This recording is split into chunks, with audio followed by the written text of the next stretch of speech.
L'enveloppe ne portait aucune indication de l'expéditeur. Seul mon nom et mon prénom, calligraphiés d'une écriture soignée, inhabituelle, qui ne révélait rien. Elle reposait sur l'îlot central en granit de la cuisine, là où je l'avais déposée avec le reste du courrier, avant d'aller prendre ma douche. J'ai failli ne pas l'ouvrir. De nos jours, le courrier indésirable se déguise sous bien des formes. Mais il y avait quelque chose dans le poids du papier, dans la précision de l'écriture, qui m'a poussé à glisser mon doigt sous le rabat tout en sirotant mon café. À l'intérieur, il y avait une seule feuille de papier et 3 photos.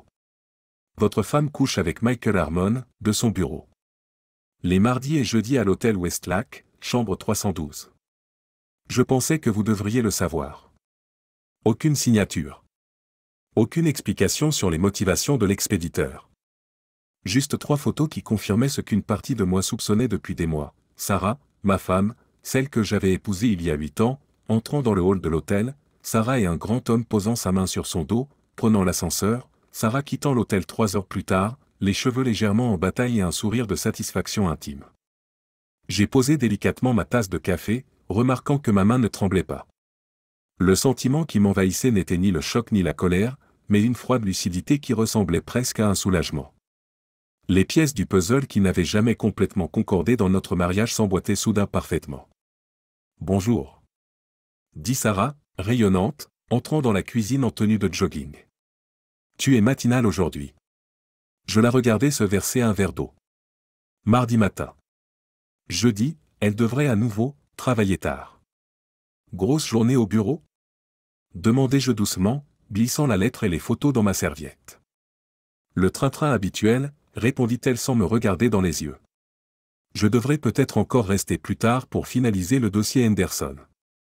Bien sûr, dis-je. Fais ce que tu as à faire. Elle hésita, peut-être avait-elle perçu quelque chose dans mon ton, mais je lui adressai un sourire rassurant. Elle se détendit visiblement. Je prendrai mon petit déjeuner en chemin, dit-elle en m'embrassant légèrement sur la joue avant d'aller prendre sa douche. J'attendis d'entendre l'eau couler avant de sortir mon téléphone et d'envoyer un SMS à David, mon plus vieil ami, et accessoirement l'un des avocats spécialisés en divorce les plus réputés de la ville. Besoin RDV. Aujourd'hui. Urgent. Sa réponse arriva quelques secondes plus tard, déjeuner chez Marcelo. 13 heures. Quand Sarah sortit de la douche, j'étais déjà parti. Tu es sûr de toi ? Demanda David, étudiant les photos, discrètement étalées dans un coin de notre table chez Marcelo. Le restaurant était un endroit prisé pour le déjeuner, mais notre table offrait de l'intimité. Absolument certain, dis-je. Avec le recul, ça dure depuis au moins 4 mois. Les soirées qui s'éternisent, les week-ends de team building, l'intérêt soudain qu'elle porte à son apparence. David acquiesça, son expression grave. Et tu veux mettre fin à tout ça, dis-je simplement. Mais à mes conditions. Il se pencha en arrière et m'observa. Tu es plus calme que la plupart des gens dans ta situation. J'avais déjà des soupçons. Ça n'a fait que confirmer. Je tapotai la lettre. Ce qui m'intrigue, c'est de savoir qui l'a envoyée. Est-ce que ça a de l'importance ? Pas vraiment, admis-je. Mais j'apprécie la courtoisie qu'on m'a témoignée. Plus que Sarah, en tout cas. David fit signe au serveur pour l'addition. Voici ce que nous allons faire. Premièrement, nous documentons tout. Deuxièmement, nous sécurisons tes finances. Troisièmement, nous montons un dossier béton avant même qu'elle ne se rende compte de ce qui se passe. Quand elle découvrira que tu es au courant, il sera trop tard pour limiter les dégâts. J'acquiesçai, me sentant étrangement détaché, comme si j'assistais à l'implosion de la vie d'un autre. Elle pense que je suis naïf. Que je ne me douterai jamais de rien. C'est notre avantage, dit David, sa voix empreinte de détermination et de professionnalisme. Nous agissons rapidement, avec résolution et sans émotion. Tu es prêt à ça ? Je suis prêt depuis que j'ai ouvert cette enveloppe. Les 2 semaines suivantes se déroulèrent comme une danse soigneusement chorégraphiée. Pendant que Sarah continuait à passer ses longues soirées, les mardis et jeudis, je reconstruisais méthodiquement ma vie. Les comptes communs furent discrètement séparés. Les documents importants furent mis en sécurité. Notre contrat de mariage, celui que Sarah avait qualifié de « simple formalité », fut scrupuleusement examiné ligne par ligne. J'engageai un détective privé pour documenter ses allées et venues avec une précision clinique. J'avais parlé prudemment à nos amis communs, ne révélant jamais ce que je savais, mais en posant les jalons des conséquences inévitables. Et tout cela, en entretenant une façade parfaite à la maison. J'apportais des fleurs. J'écoutais ses histoires à propos de cette fameuse proposition Henderson. Je lui donnais un baiser de bonne nuit et me tournais pour dormir, mon dos devenant un mur entre nous. Ce vendredi, 2 semaines après avoir reçu la lettre, j'ai quitté le travail plus tôt et je suis allé voir Michael Harmon. Son bureau ressemblait à ce qu'on attendrait d'un cadre marketing de second rang, juste assez d'espace pour suggérer une importance sans en avoir réellement. Il leva les yeux, surpris, quand je suis apparu à sa porte. « Puis-je vous aider » demanda-t-il, sa confusion étant sincère. « Je suis James Bennett » dis-je en fermant la porte et en m'asseyant en face de son bureau. Le mari de Sarah. Le sang a quitté son visage si rapidement que j'ai cru qu'il allait s'évanouir. Je ne sais pas de quoi vous. Chambre 312 au Westlac, dis-je calmement. Tous les mardis et jeudis depuis 4 mois. Ne perdons pas de temps à nier. Il déglutit difficilement, son regard se posant sur son téléphone. Elle ne sait pas que je suis ici, je l'assurais. En fait, elle ne sait même pas que je suis au courant de quoi que ce soit. Que voulez-vous ? Demanda-t-il d'une voix rauque. Je l'ai examiné attentivement, cet homme qui avait été avec ma femme, qui avait entendu son rire, qui connaissait son corps et ses secrets. Je m'attendais à le haïr, mais je ne ressentais rien d'autre qu'une légère curiosité. Des informations, dis-je simplement. Vous a-t-elle dit qu'elle vous aimait ? Son hésitation était une réponse suffisante. A-t-elle parlé de me quitter ? Pas directement, balbutia-t-il. Mais elle l'a sous-entendu, finis-je pour lui. Elle a laissé entendre que son mariage était irrécupérable. Que je suis inattentif, sans intérêt et prévisible. Ses yeux s'écarquillèrent légèrement. Comment savez-vous ? Parce que c'est ce que disent toujours les amants, Michael. Ils réécrivent l'histoire pour justifier leur décision. Je me penchai en avant. Je vais vous dire ce qui va se passer. Vous allez rompre avec elle aujourd'hui. Vous allez lui dire que vous ne pouvez plus faire ça, la culpabilité, se cacher. N'importe quelle excuse fera l'affaire. Et si je ne le fais pas ? Une lueur de courage. Je souris. Alors votre femme, votre patron et le service des ressources humaines de votre entreprise recevront un rapport très détaillé sur vos activités du mardi au jeudi, avec une preuve photographique, lundi matin. Il redevint pâle. Vous ne feriez pas ça. Si, je le ferai. Je me levai. Terminez ça aujourd'hui, Michael. Et si vous parlez à Sarah de cette conversation, ses emails partiront instantanément. On est bien d'accord ? Il acquiesça silencieusement. Bien. J'apprécie votre coopération. J'ouvris sa porte. Une dernière question. Avez-vous déjà eu des remords ? D'avoir trahi un autre homme de cette façon ? Son regard se posa sur son bureau. Parfois. Au début. Mais pas assez pour arrêter. Non, admit-il. Pas assez pour arrêter. J'acquiesçai. Au revoir, Michael. J'espère que nous ne nous reverrons pas. Sarah est rentrée tard ce soir-là, les yeux rougis, ses mouvements saccadés par une émotion refoulée. Tout va bien ? demandai-je, levant les yeux de mon livre. Oui, dit-elle sèchement. Juste une dure journée au travail. J'acquiesçai avec compréhension et replongeai dans ma lecture. Intérieurement, je savais que Michael avait fait ce que je lui avais ordonné. Le premier domino était tombé. Pendant le week-end, Sarah était distante, vérifiant constamment son téléphone et soupirant bruyamment quand elle pensait que je ne l'écoutais pas. Le dimanche soir, elle parlait à peine. Le lundi matin, alors que nous nous préparions pour le travail comme d'habitude, j'ai mentionné avec désinvolture, j'ai réservé une table pour jeudi soir. Dans le nouveau restaurant du centre-ville que tu voulais l'essayer depuis un moment. Elle se figea, la brosse à dents à mi-chemin de sa bouche. Jeudi ? Je vais peut-être devoir travailler tard. La proposition Henderson, demandai-je innocemment. Oh oui, balbutia-t-elle. Ça prend plus de temps que prévu. Dis-je. C'est dommage. Fais-moi signe, alors. Toute la journée, elle m'a envoyé des textos inhabituellement fréquents, a pris de mes nouvelles, a fait la conversation. Le soir venu, son comportement s'était transformé en une gaieté forcée, surcompensant sa distance initiale. Le jeudi matin, elle annonça « J'ai réussi à reporter certaines choses. Je peux finalement cuisiner ce soir. Super, dis-je en souriant. La réservation est pour 7 heures. Le restaurant était élégant et éclairé d'une lumière tamisée, le genre d'endroit où l'on a des conversations importantes en sirotant du vin coûteux. Sarah semblait nerveuse, elle tripotait sa serviette et ses bijoux, évitant ainsi tout contact visuel prolongé.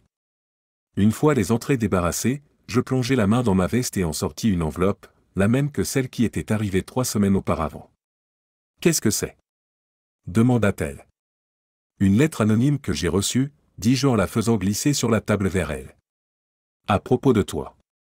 Et de Michael Harmon. » Son visage laissa transparaître une série d'expressions, confusion, choc, effroi, puis finalement une colère défensive. « James, je peux t'expliquer. » « Pas besoin, l'interrompis-je doucement. La lettre explique assez bien les choses. Tout comme les photos. Sa main trembla lorsqu'elle ouvrit l'enveloppe, et elle étouffa un gémissement en découvrant la preuve de sa trahison sous la forme de tirages glacés de 10x 15 cm. « Qui a envoyé ça » murmura-t-elle. « Est-ce que ça a de l'importance » Les larmes lui montèrent aux yeux. « James, s'il te plaît. Ce n'est pas ce que tu crois. C'était une erreur. C'est fini maintenant. Oui, acquiesçai-je. C'est fini. Pour de bon. » Je posai une autre enveloppe sur la table.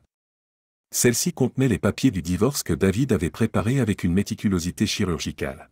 « Je suis au courant depuis 3 semaines, poursuivis-je d'une voix ferme. Pendant ce temps, j'ai séparé nos finances, j'ai méticuleusement documenté ton aventure et j'ai préparé notre séparation. Les documents sont clairs, nous nous en tenons au contrat prénuptial que tu as insisté pour signer.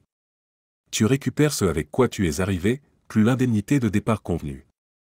Je garde la maison. » Elle me fixa, des larmes ruisselant sur son visage. « Tu as planifié tout ça ? Depuis le début ? Tu as fait semblant que tout était normal, tout en manœuvrant dans mon dos. » L'ironie de son accusation ne m'échappait pas, oui. Tout comme toi tu as fait semblant que tout était normal, pendant que tu couchais avec Michael tous les mardis et jeudis. Ce n'était pas une question de sexe, protesta-t-elle. J'étais seul. Tu étais toujours au travail, toujours distrait. Arrête, dis-je sèchement. Je ne suis pas intéressé à réécrire l'histoire pour faire croire que c'est moi qui t'ai poussé à être infidèle. Tu as pris une décision, Sarah. Un certain nombre de décisions, pour être précis. Et maintenant, je prends les miennes. Ses larmes se transformèrent en rage. Tu ne peux pas me surprendre comme ça. J'ai des droits. Je me battrai. Je pris une gorgée de mon vin. Sur quelle base ? Le contrat prénuptial est béton. Ton aventure est documentée. Et pour ce qui est de la maison, elle n'est même pas à ton nom. Elle appartient au fonds familial de mes parents. Lentement, elle comprit que je l'avais déjouée à chaque étape. Tu ne peux pas me faire ça. Je ne te fais rien. Je ne fais que réagir à ce que tu nous as fait. Je fis signe au serveur pour qu'il apporte l'addition. Je vais habiter chez David jusqu'à ce que tu aies déménagé. Tu as 2 semaines. Alors que je me levais pour partir, elle attrapa mon poignet. Attends. S'il te plaît. On peut arranger ça. Faisons une thérapie de couple. Recommençons à zéro. Pendant un instant, je me permis de me souvenir de ce que c'était que de l'aimer. Puis, je retirai doucement sa main. Le problème, Sarah, ce n'est pas seulement que tu m'aies trompé. C'est que ça ne me fait plus rien que tu l'aies fait. Je posai suffisamment d'argent sur la table pour payer l'addition. Adieu. 6 mois plus tard, j'étais assis dans un autre restaurant, une tasse de café à la main, attendant. Le divorce avait été prononcé avec une efficacité surprenante, grâce à l'expertise de David et à la lucidité de Sarah, qui avait compris qu'une contestation ne ferait que réduire son indemnité de départ. Michael Harmon avait été muté au bureau de sa société à Chicago, une mutation que tout le monde interprétait comme une fuite. Sarah avait démissionné de son emploi et avait déménagé à Seattle pour prendre un nouveau départ, selon des amis communs qui se sentaient toujours obligés de me tenir au courant. La porte du café s'ouvrit et une femme entra, balayant la pièce du regard jusqu'à ce qu'elle m'aperçoive. Elle s'approcha avec hésitation, comme si elle n'était pas sûre d'être la bienvenue. « James ?» demanda-t-elle. Je me levai. « Elena. Merci d'être venue. » Elena Harmon, la femme de Michael, était une femme élégante, avec des yeux fatigués et une mâchoire déterminée. Elle se laissa glisser sur la chaise en face de moi. Je ne savais pas si je devais venir, avoua-t-elle. Mais je devais savoir pourquoi vous vouliez me rencontrer. Je lui fis glisser une enveloppe sur la table, non pas l'original, mais une copie que j'avais faite faire. Je voulais vous remercier pour ça. Elle le regarda, puis se tourna vers moi, sans le toucher. Vous étiez au courant? Je m'en doutais, dis-je. L'écriture correspond à celle de la carte d'anniversaire que vous avez envoyée à Sarah l'année dernière. Et vous étiez la seule personne à avoir à la fois les informations et la motivation. Elle souleva son verre d'eau, son alliance captant la lumière. Je l'ai appris en janvier. Un jour, je les ai suivis, Michael prétextait un rendez-vous avec un client. J'ai attendu 4 mois, en espérant que ça se résoudrait tout seul. Quand ça n'a pas été le cas. Vous avez pris une décision, finis-je à sa place. Oui. Elle me regarda droit dans les yeux. Je ne regrette rien. Vous n'avez pas à regretter. Vous m'avez rendu service. Et à moi-même, ajouta-t-elle. Bien que Michael et moi soyons encore en train de remettre les choses à plat. J'acquiesçai, comprenant la complexité de sa situation. Quel que soit le chemin que vous choisirez, j'espère que vous trouverez la paix intérieure. Un léger sourire effleura ses lèvres. Je crois que c'est déjà fait. Savoir était mieux que de soupçonner. Agir mieux que de rester paralysé. Elle me repoussa l'enveloppe. Gardez-la. Un rappel que parfois, les vérités les plus dures sont les plus nécessaires.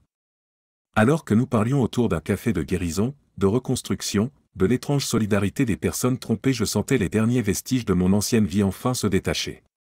La lettre anonyme avait révélé bien plus qu'une simple liaison, elle avait mis en lumière ma propre capacité de résilience, à agir avec sang-froid, à avancer sans amertume. Lorsque nos chemins se séparèrent enfin, Elena hésita. Puis-je vous poser une question? Êtes-vous plus heureux maintenant? La question me fit marquer une pause. Je suis davantage moi-même maintenant, dis-je finalement. Et c'est une autre forme de bonheur que celle d'avant, plus solide, plus méritée. Elle acquiesça, comprenant parfaitement ce que je voulais dire. Au revoir, James. Au revoir, Elena. Je la regardais s'éloigner, songeant à l'étrange enchaînement d'événements qu'une simple enveloppe avait déclenché. Comment le courage d'une personne, à révéler une vérité dérangeante, avait donné à une autre, la force de reprendre sa vie en main.